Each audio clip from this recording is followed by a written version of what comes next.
Hi friends, thank you for tuning in to the Traditional Listening Library.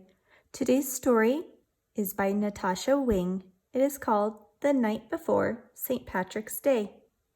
It is part of the Night Before series of books. 'Twas the night before St. Patrick's, the day to wear green. Not a creature was stirring except Tim and Maureen.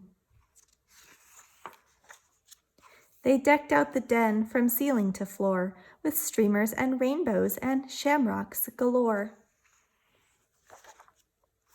Later, they carefully made traps with gold charms and rings. I bet we catch a leprechaun. They love shiny things. For if they caught one, so the legend told, they'd find where he buried his big pot of gold. They set all the traps around the room with great care, in hopes a wee Irishman soon would be theirs. The children then nestled all snug in their beds, while visions of golden coins danced in their heads. "Happy St. Patty's," said Dad early the next morning. Then he started to play bagpipes without warning. He huffed and he puffed an old Irish song. Mom dished out green eggs and sang loudly along. When from their bedroom there arose such a clatter, the kids ran down the hallway to see what was the matter, and what to their wandering eyes should appear but a terrible mess. A leprechaun was here. "Be quiet," whispered Maureen. "He's hiding somewhere. When we find him, remember we must hold his stare. For if you look away, if you so much as blink, leprechauns vanish, quick as a wink." The kids trailed muddy footprints back and forth across the floor,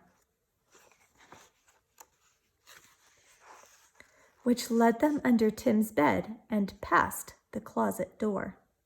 And then, inside a trap, they heard someone giggling. A real live leprechaun. They both saw him wriggling. His eyes, how they twinkled, his body so tiny. His hands clasped a trinket so golden and shiny. He was dressed in all green from his head to his toes, and he looked like a cobbler wearing fairy-sized clothes. The children approached him, staring straight in his eyes. "Tell us where the gold is. Don't be tricky. No lies." "I buried it under a rock, smooth and hard. It's marked with an X, right in your backyard." But when the kids went outside with their shovel and pick, they instantly saw it had been a trick. Happy St. Patrick's Day. "Ha ha, I fooled you. It's time to disappear. Happy St. Patty's Day to you, and better luck next year."